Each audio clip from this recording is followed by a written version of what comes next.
E se você descobrisse algo que vale mais do que tudo que você possui, o que você faria?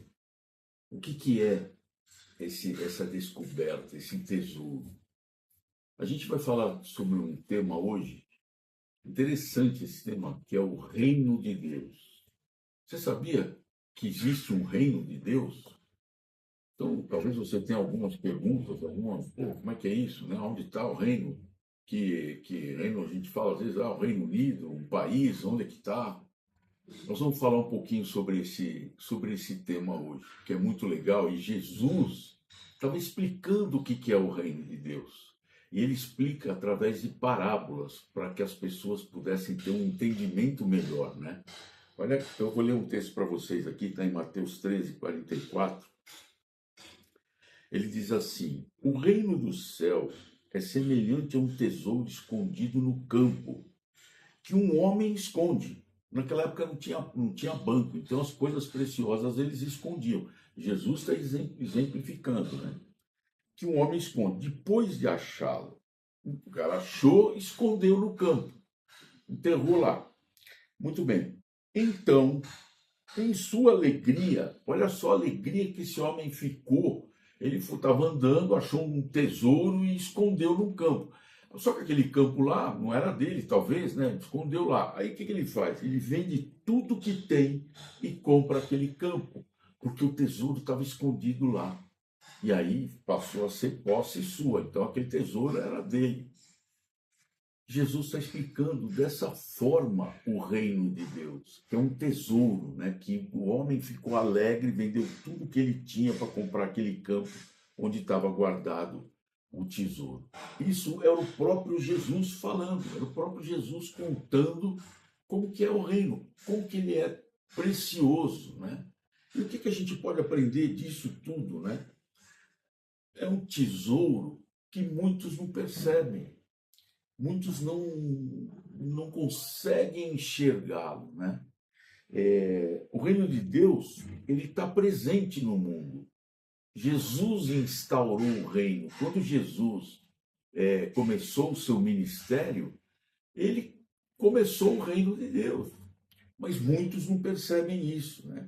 Muitos passam por ele, é que nem passavam pelo campo lá e nem sabiam que tinha um tesouro enterrado ali. Tem um texto aqui em Mateus também, capítulo 13, versículos 13 e 15, que ele diz assim: por isso eu lhes falo por meio de parábolas, porque vendo não veem, e ouvindo não ouvem nem entendem. E nele se cumpre a profecia de Isaías que diz: ouvindo ouvireis e nunca entendereis, e vendo vereis e jamais percebereis.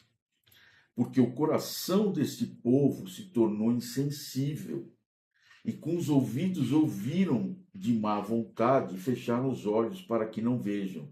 Nem ouçam com os ouvidos, nem entendam com o coração, e nem se convertam, e eu os cure. Cure do quê? De doença, do pecado, né? Interessante isso, né? Que isso acontece com a gente. Muitos veem, mas não percebem. Muitos ouvem, mas também não entendem. Então, para um pouco para pensar nisso. Será que você é uma daquelas pessoas que alguém já quis te falar desse tesouro? Alguém já quis dividir com você essa coisa maravilhosa que é o reino de Deus? E você ouviu por educação, você falou, dá licença, que eu vou ali pegar um negócio, já volto e deixa a pessoa falando sozinha. Será que você já foi uma dessas pessoas? Para escutar. Jesus, ele está falando aqui. Ele conhece o coração das pessoas. Ele está falando que as pessoas ouvem, mas não entendem, veem, mas não percebem. Para pensar um pouco nessas coisas, né? E assim, a descoberta que esse homem fez muda tudo. Em algum momento o homem encontra o tesouro. O que isso significa, né? Ele encontrou, ele está feliz, ele quer dividir com os outros. É uma revelação espiritual. É Deus que vai tocar o seu coração para que você perceba, olhe e perceba, escute e entenda. É interessante isso aí. Passou a ver algo que ele não enxergava. Antes ele não enxergava essas coisas. E agora ele passou a dar valor a certas coisas. Por exemplo, ele começou a dar valor à salvação. Antes ele não sabia nada. Pô, se eu morrer, será que acaba aqui mesmo? É, mas em algumas religiões, uns falam que eu vou ter uma segunda chance, outros falam. Não, ele passou a dar valor à palavra de Deus, ele quer aprender mais, porque ele está preocupado com a salvação. Ele passa a dar valor a isso. Ele passa a conhecer o amor de Deus. Eu vou abrir um parênteses aqui. Quando os meus filhos estavam para nascer, eles são gêmeos, né? Eu ficava me questionando, eu questionava a minha mulher assim: como é que eu vou amar esses filhos, essas crianças, se eu nem as conheço? Porque você vê assim, amor, você pega amor por uma pessoa, por alguma coisa, por um cachorro, por uma... quando você convive, né? Aí você vai aprendendo a amar. Pô, mas como que eu vou ter que amá-los se eu nem os conheço ainda, né? Aí depois me veio alguns entendimentos entre amor e gostar, né? É diferente quando você ama e quando você gosta, ou quando você ama gostando, né? Mas eu tive uma experiência muito, muito fantástica do amor de Deus.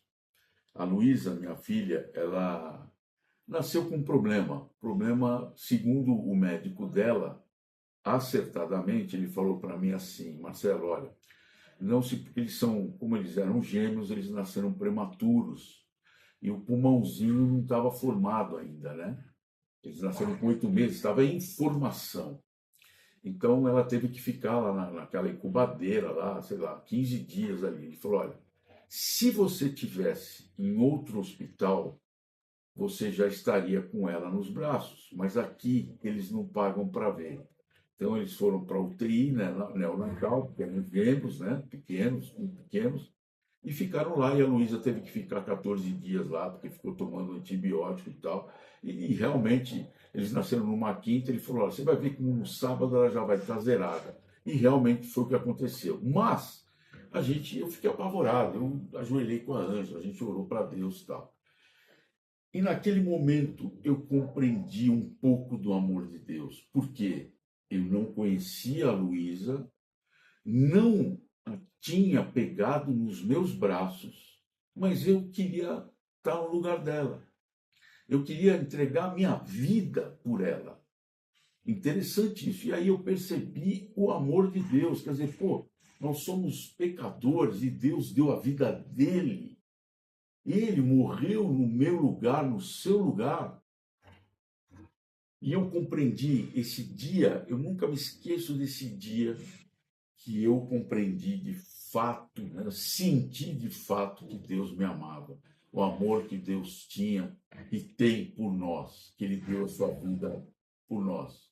E foi esse exemplo aí que eu queria ter dado a minha vida por ela. Muito bem, fecha parênteses. E aí, a pessoa que descobre esse tesouro, ela tem a certeza da eternidade com Jesus. Você vai viver eternamente ao lado de Jesus. Você vai viver eternamente, mas você tem que escolher. Ou você vai viver eternamente ao lado de Jesus, ou você vai viver eternamente ao lado do diabo, entendeu? Em tormentos, que é o que a Bíblia diz. Então você tem que fazer essa escolha aí. E a segurança que você tem quando ele descobriu esse tesouro, o reino de Deus, a segurança de pertencer a esse reino. Você entendeu? Você pertence agora, você pertence à família de Jesus, à família de Deus. Ninguém te tira de lá. Interessante isso, né? E outra coisa também, a alegria de quem conseguiu, que ele fala aqui, ó. Depois de achar, então em sua alegria vai vender tudo. Então é assim, é trocar algo menor que a sua vida por algo infinitamente maior, que é o reino de Deus. Você percebe a escolha? Ele entendeu que, pô, o que é a minha vida, né? E tudo é de Deus, né? Esse tesouro. Aí ele fala assim, ó, vendeu tudo. Aí a mudança de prioridades. Mudou a prioridade na cabeça desse cara aí. Quando ele entende o valor do reino, então, ó, Deus passa a ser prioridade na vida dele. Ele recebe tudo que é seu, ele percebe que tudo que é seu é de Deus, e é verdade. Nós somos como mordomos. Tudo que é meu, vamos colocar aqui entre aspas, não é meu, é de Deus. Eu entreguei a minha vida a encontrar esse tesouro, pertencer ao reino, é tão precioso que eu entreguei tudo para Deus. Nada é meu. A casa não é minha, a cama que eu durmo não é minha, os carros não são meus, nada, nada. Tudo é de Deus. E aí você fala assim, vai, também não precisa entrar tanto em detalhe, que tudo é de Deus, foi dinheiro de Deus, tudo é dele. É muito mais fácil você ser mordomo, é mais seguro, é mais tranquilo. E aí você fala assim, pô, então tem que pensar tudo em detalhe. Você tem que pensar, você tem que cuidar, porque as coisas não são suas, são de Deus. Mas Deus vai te ajudar nisso. Deus te ajuda nessa questão aí, né? Nada mais ocupa um lugar principal no seu coração. Agora, quem ocupa lá é Deus. A sua vida ganhou um novo centro. Antes o centro era você sentado no troninho do seu coração. Agora não é mais. Agora é Deus.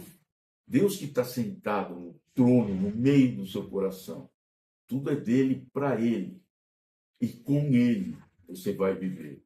É muito bom você ter essa percepção, né? Quando ele falou assim, que ele vende tudo para comprar aquele campo, vai, vende tudo que tem e compra aquele campo. Então, é uma posse definitiva. Então, quando ele comprou o campo, ele passa a ter direito ao tesouro. Pô, o direito é dele, eu enterrei meu tesouro lá, agora comprei o campo, é meu. Entendeu? Então, acabou, uma posse definitiva. E isso quer dizer o quê? É uma decisão pessoal. Não é porque seu pai, sua mãe, seu tio, sua tia, sua avó pertencem a alguma religião, alguma seita, que você também vai pertencer. Com o cristianismo não acontece assim. O cristianismo, você tem que ter uma decisão pessoal. Quem achou o tesouro foi você. É um compromisso com Deus. É a escolha de viver para o reino. É isso, é pura e tão simples assim. E é muito legal você ter essa percepção. Então, se a gente tiver alguma conclusão, o que a gente pode ter como conclusão? Você já descobriu o valor do reino? Você já prestou atenção quando alguém vier te falar do reino de Deus, quando alguém vier te falar de Jesus, quando alguém vier te falar da obra que Jesus fez, da redenção, da substituição? Presta atenção, não ignora, não crie estereótipos de pessoas que, esse crente aí, esse evangélico aí vem me encher. Não, para escutar ele. Escuta o reino, aí você toma uma decisão se você quer pertencer ao reino ou não. Né? Isso é uma coisa que você vai decidir. A sua visão das coisas, do mundo, mudaram.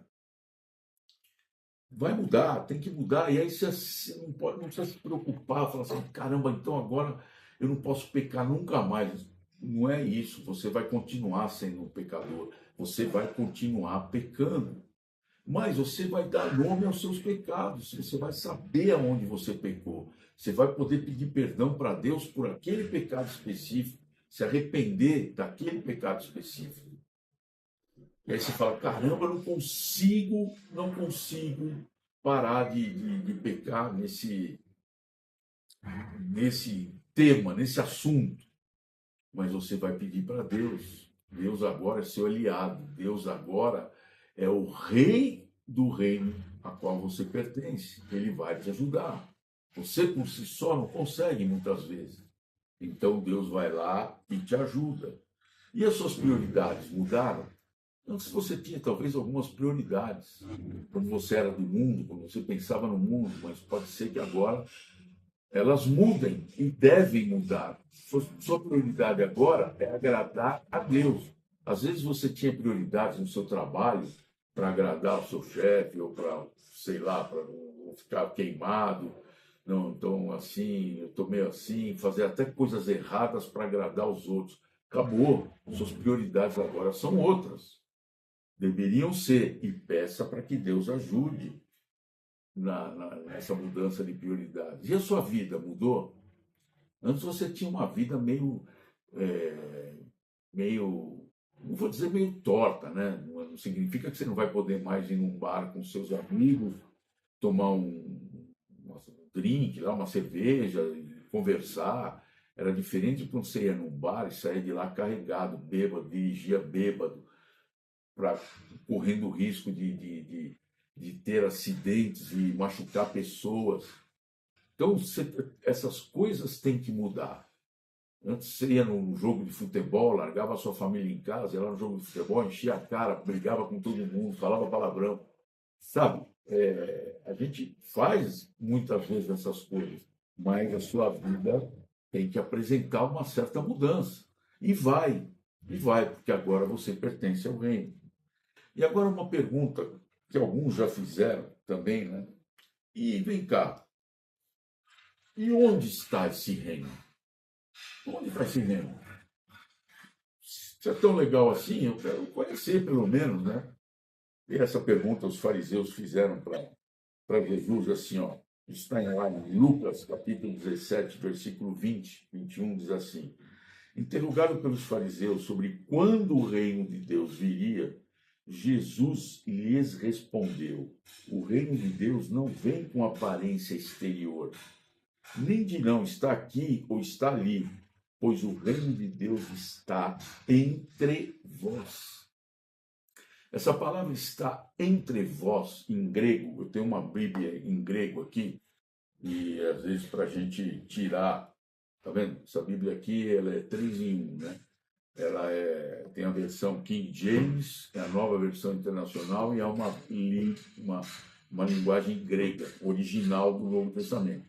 E essa palavra que está aqui, está entre vós, quando o reino de Deus está entre vós, quando Jesus fala, é uma palavra chamada entos, em grego, que é dentro de vós, dentro do seu coração.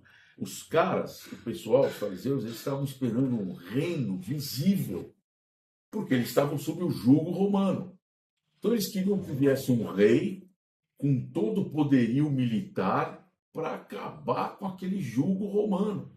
Eles não aguentavam mais. Os romanos sempre foram um império muito belicoso, né, muito duro. E os judeus achavam que vinha um rei com uma aparência, né, bravo, ia lá e ia exterminar tudo que era problema com os romanos, ia acabar e ia tirar eles do jugo romano. E não foi bem por aí, né? Eles imaginavam, então, um governo terreno, um rei visível, um poderio militar tremendo.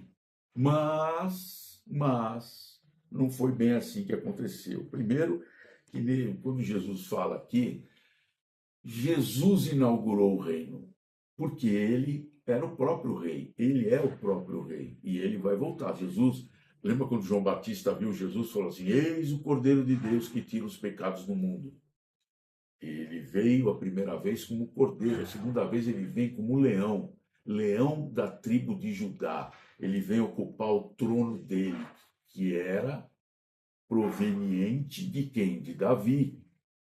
Então Jesus vai vir para reinar. Então, aqui, quando eles falam, onde está o reino? Aonde está o reino? Ele fala, está dentro de vós. Começa onde?